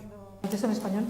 Cuando hacemos el experimento de poner terapia génica en ratones, el efecto que vemos en el aumento de la longevidad es mucho mayor si lo hacemos en ratones que son de edad mediana, o sea, que tienen como 40 años en humanos, que cuando lo hacemos en ratones que sería el equivalente a 70 o 80. Es decir, que estos tratamientos puede que funcionen mucho mejor si los hacemos alrededor de los 40 años que si los hacemos a los 70 o 80 años. No sé si tu pregunta... Es que después de los 40 el riesgo de las patologías aumenta. O sea, que dejaríamos, la pregunta es si dejaríamos de envejecer... No más de 40. A los 40. Con 40 años hasta los 150. Allí al fondo veo... Bueno, allí y luego allí. Hola, sí. Me llamo Arabella, muchas gracias por las ponencias muy interesantes. Voy a intentar hablar despacio para que pueda traducir. Yo tengo una curiosidad, soy muy ignorante en este tópico y mi curiosidad pues, viene un poco al ver los gráficos, porque vi que hay diferencias entre los valores de hombres y mujeres en cuanto a diferentes patologías, y quería preguntar si hay necesidad para introducir la perspectiva de género en el estudio y si ya se ha hecho, si hay valores diferentes, o sea, si hay resultados diferenciados, o elaborar un poco en ese aspecto. Gracias. Sí, bueno, hay diferencias muy notables entre géneros, también, no solo en humanos, sino también en los ratones. Por ejemplo, en el laboratorio que utilizamos, muchas intervenciones pueden funcionar mejor en un género que en el otro. Por lo tanto, por lo menos en mi grupo de investigación, siempre hacemos los experimentos con ratones machos, ratones hembras, porque muchas veces los efectos son diferentes. En general, en la mayor parte de las especies, las hembras tienden a vivir más tiempo que los machos, y esto se piensa que puede estar relacionado con las hormonas, ¿no? Que de alguna manera nos protegen a las mujeres durante más tiempo que a los hombres de este proceso de envejecimiento. Yo creo que solamente añadiría en este sentido que aunque hay diferencias en longevidad entre los sexos, y aun cuando algunas de estas intervenciones funcionan mejor en un sexo que en el otro, la mejor intervención, sobre todo el tipo de intervención de reparación de daño, funcionan bastante bien y de la misma manera en ambos sexos, sencillamente porque el tipo de daño que se acumula son los mismos. Aunque la tasa o el ritmo al que se acumula ese daño puede ser un poquito distinto. Es decir, que yo creo que no vamos a necesitar demasiada customización en este sentido de las terapias de cara a su uso para hombres o para mujeres. Teníamos otra pregunta al fondo. Buenas tardes. He visto que han presentado los usos positivos de esta tecnología o técnica, que incluso podría, según he oído, que no solo prevenir futuros daños, sino que los daños ya acumulados los revierte. El tema es, ¿todo este conocimiento puede ser usado de mala manera? O sea, ¿se podría provocar un envejecimiento acelerado a una población en masa? That's a new one.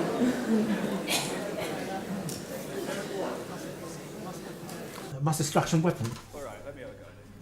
Esta me gusta. Ciencia ficción. Supongamos que alguien se levanta aquí y dicen que están desarrollando una cura para el Alzheimer, por ejemplo. Te preguntaría, ¿le harías esa pregunta? ¿Le dirías, ¿esto se podría utilizar para acelerar la enfermedad de Alzheimer también? No lo preguntarías, ¿verdad? Realmente es que hablamos en serio cuando decimos que nos dedicamos a la investigación médica. El envejecimiento es un problema de salud y nosotros queremos arreglar ese problema. Naturalmente hay quien puede descubrir tecnologías que se puedan utilizar de otra forma. Y otra cuestión que nos hacen a veces, otra pregunta que nos hacen es si estas tecnologías se pueden utilizar no solamente para tratar la enfermedad, sino también para incrementar, digamos, el rendimiento, para que la gente tenga alas, por ejemplo. Esto me lo preguntan muchas veces, aunque no os lo creáis. Pero fijaros, esto no tiene más misterio que la atención sanitaria. Sobre otros temas de investigación médica no se suelen hacer este tipo de preguntas, porque saben que la salud, la sanidad es algo bueno. Y entonces lo que queremos es que todos comprendáis que este es un problema de salud y nada más que eso.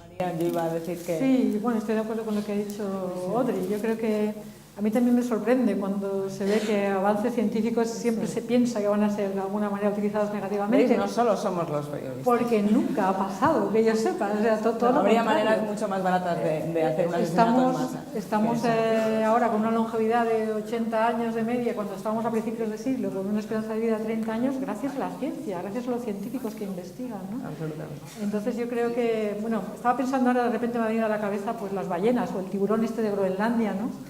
Y quizá la pregunta que nos tenemos que hacer es ¿por qué nosotros tenemos que vivir 80 años, ¿no? Y un tiburón de Groenlandia vive 400 años, ¿no? Yo creo que obviamente no hay ningún motivo para que no podamos vivir más tiempo, eso no tiene por qué ser malo. En la naturaleza ya hay organismos que viven 400 años y yo creo que lo que queremos los científicos simplemente es entender este proceso, pues como hemos dicho los dos, creo, yo desde luego lo he enfatizado mucho, porque ahí está el origen de entender por qué tenemos patologías que nos matan hoy por hoy. ¿Por qué tenemos Alzheimer, cáncer, infarto de miocardio, fibrosis? Bueno, es nuestra realidad. Somos Homo sapiens y nuestra especie a partir de los 40 años empieza a tener estos problemas, ¿no? Yo creo que esto es algo que podemos averiguar por qué es así, pues para intentar evitar la enfermedad y el sufrimiento, ¿no? Había otra pregunta, caballero. Bien, gracias. Tengo dos preguntas. Una para el señor y otra para usted, doctor. El señor quizás también a la segunda me gustaría que contestara algo. La primera, tener barba no alarga la vida, ¿no? Le digo porque yo no tengo barba. No se ha oído bien. Tener barba. So the interpreter couldn't hear that, so I don't know what he said. ¿Qué? ¿Puede decirlo otra vez que dejó de funcionar el You can micrófono? just tell me. Sí, que tener barba Bien. alarga la vida, que yo no tengo barba. That's the beer happiness. Bien, la segunda cuestión. La segunda cuestión es, no había hablado nada de la parte espiritual humana, ¿no? Del espíritu de cada persona, tiene un sentimiento y unas ganas de vivir. Científicamente está comprobado que eso puede alargar la vida y puede ayudar a las enfermedades. Para los dos, gracias. Hay muchos trabajos, sobre todo el grupo de Elizabeth Blackburn, que fue una de las descubridoras de la telomerasa, por eso recibió el premio Nobel de Medicina por descubrir la telomerasa.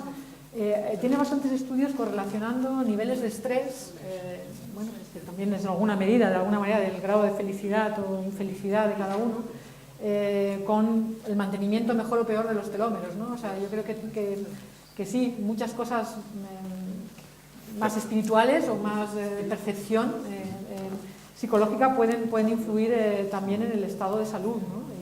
Pero no solo, no hemos hablado, por ejemplo, aquí de la influencia que puede tener, por ejemplo, la cultura, la formación, ¿no? Nivel socioeconómico. A mayor nivel socioeconómico, mayor posibilidades de no enfermar, ¿no? El grado cultural también. Es que hay muchas cosas que influencian la salud, ¿no? La diferencia de esperanza de vida en una ciudad como Washington DC, en Estados Unidos, según el barrio donde estás, puede llegar a ser de 50 años. Entonces, o sea, que no tienes que comparar España con Zimbabue, que en una misma ciudad, en un país como Estados Unidos, puede haber estas diferencias de esperanza de vida al nacimiento, ¿no? Yo creo que esas son muchas cosas que se pueden hacer para aumentar los años de vida con salud, ¿no? Que no son modificar los genes ni utilizar estas terapias, que también, porque al final habrá que curar las enfermedades y eso implica pues desarrollar nuevos medicamentos basados en este conocimiento, ¿no? Por ejemplo. Yeah. Just one thing to add to that. Hay una cosa que se puede añadir a este respecto, o me gustaría añadir.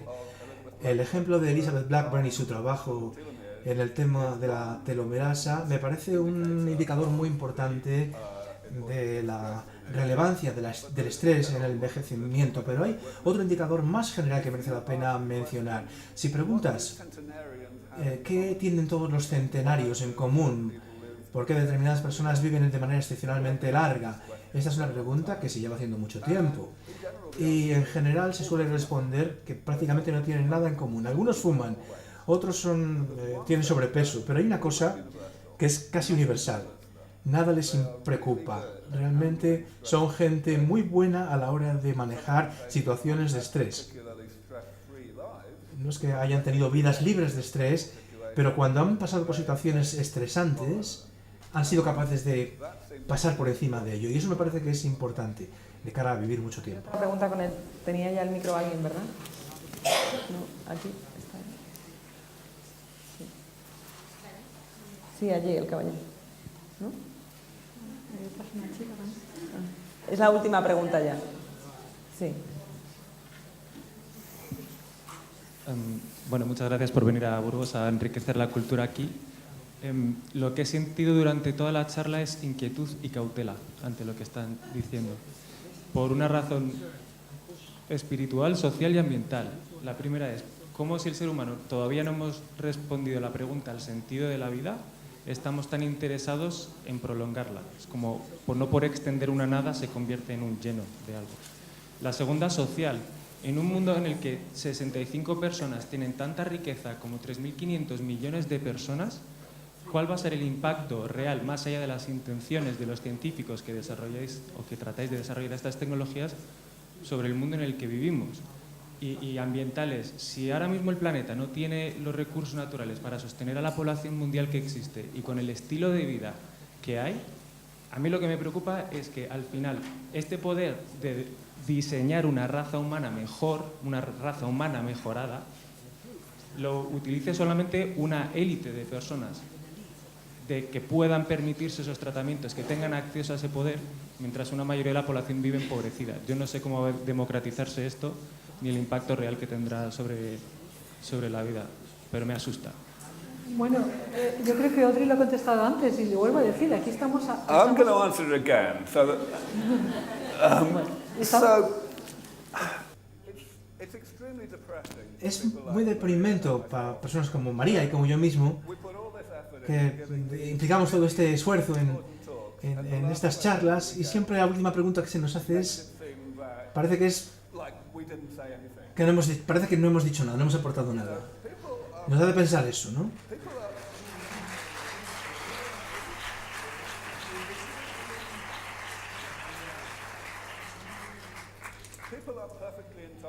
En fin, la gente tiene todo el derecho del mundo a tener preocupaciones sobre el futuro de un mundo, un futuro después del envejecimiento. Va a ser un mundo distinto, sin duda.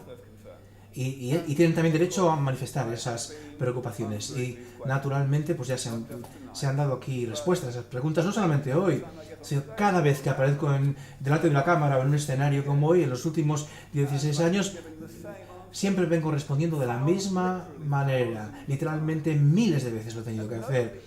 Y nunca nadie me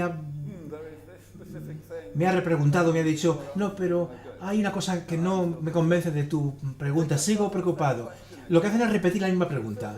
O sea, es un poco como si la gente parece que están interesados en no escuchar, digamos. Cuando se habla de una enfermedad concreta, nunca hay problema. Todo el mundo dice fantástico, cualquier avance. Y fantástico que la gente esté trabajando. Pero en cuanto hablas del envejecimiento, es como que la gente deja de escuchar. Y yo sé por qué, creo, y por eso quiero responder de nuevo. Yo creo que es porque llevamos sabiendo sobre el envejecimiento desde el comienzo de la civilización y sabemos que es horrible, que es lo peor que te puede pasar y que no hay forma de evitarlo. En tanto, a menos que nos devore un tigre, por ejemplo, ¿no? Y por eso hemos tenido que encontrar formas de quitárnoslo de la cabeza y seguir avanzando con nuestras vidas miserables en lugar de preocuparnos y ocuparnos en esta cosa tan terrible, por esta cosa tan terrible. Por eso no importa cómo lo hagamos, tenemos que convencernos de que la vejez es una bendición, aunque sea una bendición oculta, ¿no? Que la muerte da sentido a la vida, ese tipo de cosas, ¿no? Y no importa lo irracional que estas racionalizaciones sean, mientras funcionen, parece que se aceptan, ¿no? Por eso, yo no tengo ningún problema con el hecho de que históricamente la gente haya pensado de estas formas tan disparitadas, pero en la actualidad me parece un problema de verdad, porque personas como María y como yo estamos haciendo que esto sea una realidad, trabajando por ello, y es muy difícil, y lleva tiempo, requiere dinero, requiere fondos públicos también, y el hecho de que tantas personas sean tan negativas con respecto a este tipo de trabajo, realmente lo que hace es decelerar el trabajo. Y eso quiere decir que mucha gente va a morir innecesariamente. Cada día que pasa, en todo el mundo, aproximadamente 150.000 personas mueren.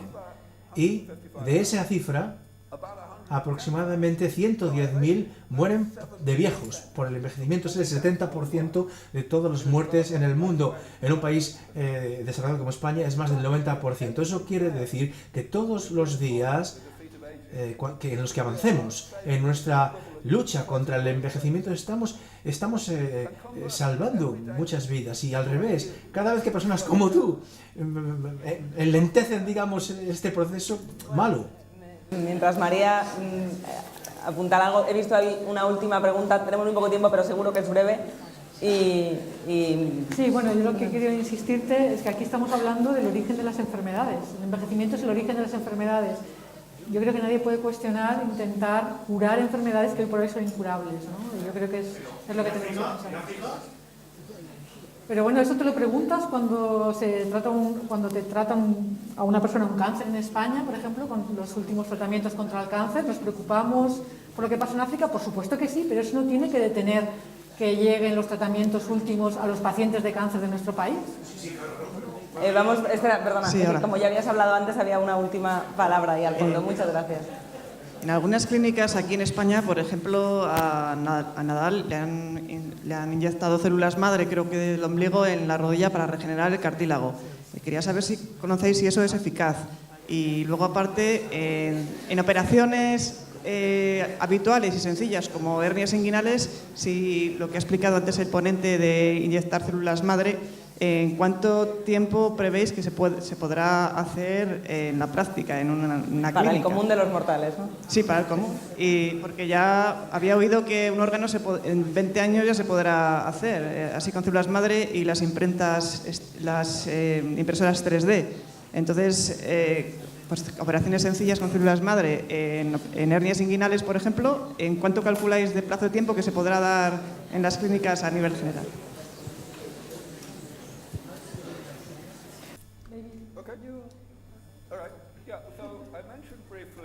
Brevemente mencioné que las células madres y este tipo de terapias se encuentran entre las más avanzadas, entre las terapias de reparación de daño. En el caso del Parkinson, por ejemplo, ya está a nivel de ensayo clínico. Y sin duda no te falta razón cuando dices que las personas, sobre todo los deportistas, se benefician de experimentos de este tipo de terapias, pero en este momento están a nivel experimental. Están mucho más avanzadas que otras terapias de reparación de daño, pero están más cerca de ser efectivas y seguras, pero aún falta trabajo, hay que hacer trabajo. Preguntas con una previsión de a 20 años vista, ¿no? Bueno, pues yo creo que es muy probable que una buena cantidad de terapias basadas en este tipo de células madres con respecto al envejecimiento y a las terapias de reparación ya estarán consolidadas y serán tan convencionales como las vacunas hoy en día, ¿no?